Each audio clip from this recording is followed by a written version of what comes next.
Say hello to Bellator President Scott Coker. I'm told he has a lot to get off his chest, so let's not waste any time and say hello to the man himself, Scott Coker, who I hope is over the Warriors' loss to the Raptors. Are you over it by now, Scott? Boy, I'm not sure if you can see my shirt here, Ariel, but I'm still wearing the colors, buddy. I'm still rocking the Warrior stuff. That is a nice shirt, Scott. Wow, where'd you get that one?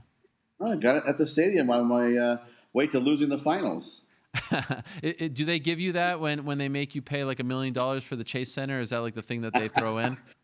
They don't give you anything. It's you got to pay for everything there. Well, you're looking good, Scott. You guys are on a roll these days in the UK, killing it. You just had a great show in Thackerville once again. Fellow Canadian Julia Budd. But can I make a suggestion? I know you love when I give you my suggestions. We need to have a show in British Columbia with Julia Budd and Rory McDonald. What are we waiting for here? This is too perfect. Two British Columbia natives. It was just availability, really, of the venue. And when we have TV dates that we're trying to fill, and it's just availability. But it will happen because we are in dialogue with certain stadiums, multiple stadiums around Canada, and sooner or later it will happen. Okay, so you guys are planning to go to Canada at some point. Absolutely. Okay, well that is good news. By the way, speaking of the 145-pound division, it's in the news these days. I know you were asked about Chris Cyborg recently. Are you kind of licking your chops at a potential Cyborg Julia Budd fight? Listen, Chris Cyborg is still under contract from what I understand, and she's still fighting. And listen, we're not going to have that conversation until she's a free agent. And if she gets to become a free agent, we will definitely have a conversation. Okay, fair enough. All right, well, that's the female 145ers. I am told, Scott, from some sources that you have some things that you want to say about the male 145ers. Last week I reported that Patricio Pitbull versus Juan Archuleta is going to be one of the fights that's part of your big Featherweight Grand Prix. You first told us about this on the show a few months ago. It's going to be 16 fighters, not 8 fighters. But I'm told that you have some information that you want to share, so the floor is yours. What do you got? Yeah, listen, the tournament business has been just a really good growth for Bellator, and we're excited about launching our Featherweight tournament. We had great success with the Heavyweight tournament, great success with the Welterweight tournament, which will finish at the end of October, location to be determined. But now we're going to launch the Featherweight tournament. It'll be on DAZN, and it launches September 7th. We've already announced the main event between Ryan Bader. He'll defend his belt against Czech Congo. But it's not going to be an 8-man tournament. Like I said, it's going to be a 16-man tournament. And the fights in San Jose on September 7th will be Daniel Strauss versus Derek Campos. We'll have Sam Cecilia versus Pedro Cavallo. Emmanuel Sanchez versus Taiwan Claxton, and Pat Curran versus Adam Borix. So that's going to be the first 8 athletes to fight in the Featherweight tournament. And then we go to L.A. We already announced the Pitbull versus Juan Archuleta fight. And the remaining 3 fights in the Featherweight tournament on that night will be Daniel Weichel versus Saul Rogers, A.J. McKee versus Georgie Karkanian, and Darian Caldwell versus Henry Corrales. And then the super fight will be Gegard Mousasi fighting Lyoto Machida. So we got some great fights coming up. We're really excited. This is going to be a great event, great tournament. Both events. Tickets go on sale next week. Wow. Okay. So a lot of big names there, a lot of rising stars, veterans, nice little mix. One thing I wanted to ask you was the Pitbull Archuleta fight is a 5-round title fight, but that's part of the tournament as well. Will this be the same thing as the welterweight tournament where every single tournament fight is a 5-round fight because the belt is being defended in the midst of the tournament? Yes, that's the only 5-rounder. And think about this. This is like the Sweet 16. So this is the elimination before they go to the 8-man format. So once we get to the 8-man format, which will be after this round, it'll go to 5 rounds for every fight. Oh, okay. And the one thing about all these matchups, Ariel, is that these fighters, besides the main event between Pitbull and Juan Archuleta, they didn't even know who they're fighting until we announced it just now. Really? We sent out a document. Yeah, we sent out a document. We said, you want to be in the tournament? We're not going to tell you who you're fighting. You're just signing for the tournament, and you'll fight whoever of these names. And everybody agreed, signed the document, sent it back, and they're in. Because at the end of the day, they all get paid their prize money throughout the year, and then there's $1 million prize money at the end of the tournament. So none of these, not a single one pushed back? None of them said, wait, I need to know who my opponent is? Nobody. In fact, how Juan Archuleta got to fight Pitbull was he called me, and he said, I want to fight Pitbull. But other than that fight, The rest of the fighters did not know until we just announced it today. So they're getting the information firsthand, just like you and I. Wow. Okay. Talking about it. And the winner obviously will be the champion, but also wins $1 million. That's correct. Now, is this courtesy of our friend 50 Cent? You know what? We in dialogue with 50 about a new brand that he's launching. Okay. But it's not finalized. But either way, we're going to be committed to giving $1 million prize money to the final champion of the tournament featherweight, which will be next September. Okay. In 2020. So my understanding as well is that, you know, you're an old school guy. I know you love the old K1 Pride days. And my understanding is this isn't your typical tournament where there's an actual bracket and this guy is going to fight that guy and then fight that guy. Can you explain what's going to happen second and third rounds? Like what happens after this slew of fights? And great job by Corporate Jake here putting it all together. There's one half of the first round, and I think we'll see the second half momentarily. But what's going to happen after this first round? Yeah, we're gonna actually share a little page book from K1 when I was working there, and they had the best show.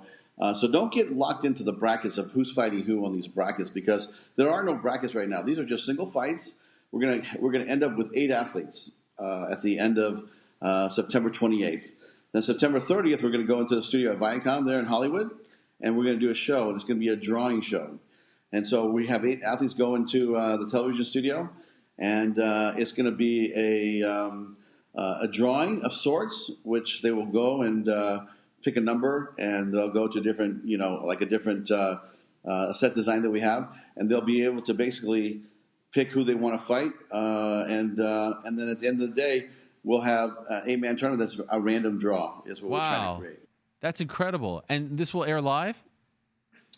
This will air live. And so we're working out with DAZN, or it could be on our app, or it might be on Paramount. But we'll definitely have it out there available for all the media to obtain live, because we think this is a big deal. And I'll tell you how the drawing is going to work. There's going to be 8 balls in a basket. They're going to pick one. We're going to have numbers inside each one.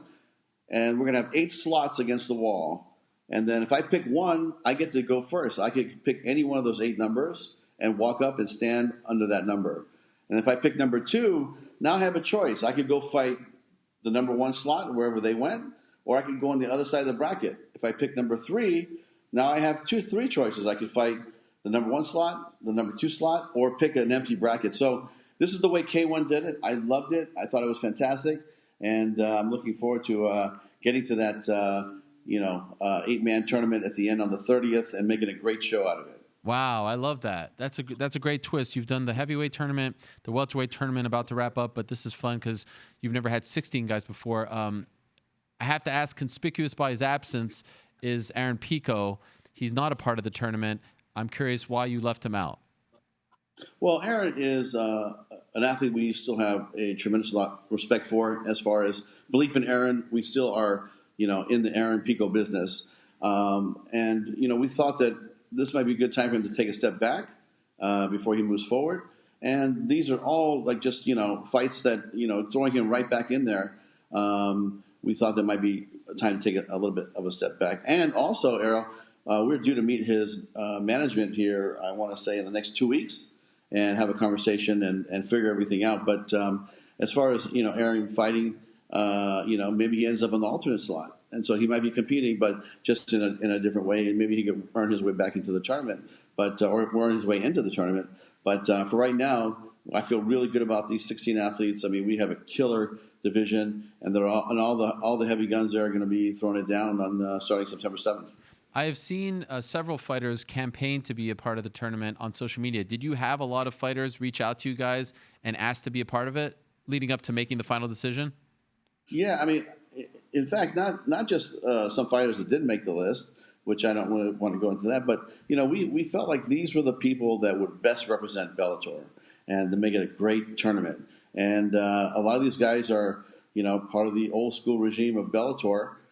Even before I got here, and we thought that they deserved to have the slots, and then we got some of the new young guns, and so it's a mixture of some of the legends of Bellator, some of the like Pitbull is just a beast out there, and he's been killing it everywhere, and then we got AJ, the young kid coming up, seasoned veterans, like Henry Corrales, Georgie K, Sanchez, who, these guys are on any given day, man, they could throw it down. So we're excited, man. This is going to be a lot of fun to watch. These are the kind of things that will differentiate you from other promotions. And you recently had the fight at MSG between Caldwell and Horiguchi. And that's another thing, your willingness to co-promote, to work with other promoters like your longtime friend Saki Kibara. Starting to hear more rumblings of something else happening in December in Japan. Can you tell us anything about this? Well, there's nothing confirmed, but listen, people already know we're talking to Saki Kibara about doing some type of event together. We haven't decided if it's going to be a co-pro, fighter sharing, a Bellator event by itself. But listen, I would love nothing more than to be in Japan, sometime in December, throwing a big fight there in Saitama Super Arena, where all the big fights happen. Okay, that would be fun. Would I be crazy to think that you just re-signed Fyodor Emelianenko? Would that be a natural place for him if you're able to figure it out? Well, you get all the big bombs coming today, Ariel. Well, all the big three-point shots coming from deep. You up, Scott? You up? This is my shooting my shot to Scott. Yeah. I mean, Fedor in Japan is magic. I mean, listen, that's something that we're definitely working on. I mean, it's a situation where we haven't finalized the details. I mean, Saki Kibara and myself. Yeah. Once that gets done, then we could talk about the athletes. But I would love to have Fyodor fight in Japan because I think it'd be so much fun to watch that fight. And, whether it's a Japanese fighter or whether maybe he fights Rampage Jackson or Josh Barnett or whoever, I think it would just be a magical night to see him back in the cage or back in the Bellator cage in Tokyo. Okay, so speaking of free agents, it has been a minute since you guys, you had that slew of signings, the Roy McDonalds and the Gegard Moussasis of the world, but it has been a minute since a big name has been signed or has left a promotion to come to another. Any particular reason for that? Anyone on your radar these days that you could talk to us about?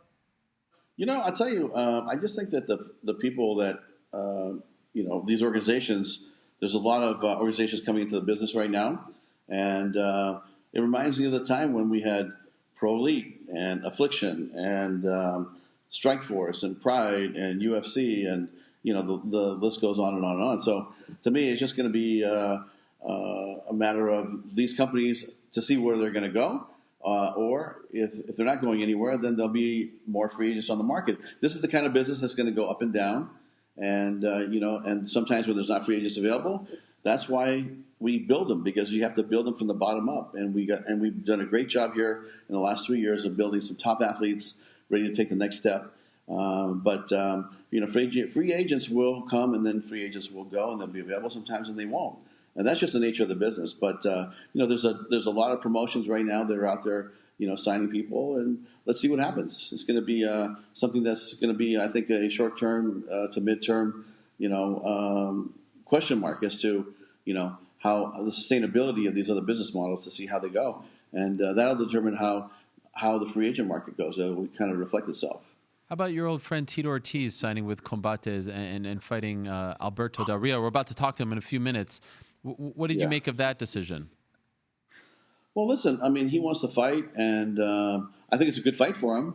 And I'm still a fan, and he's done so much for the sport. He did a lot for Bellator when he was here, and I have a lot of respect for him, and I wish him good luck.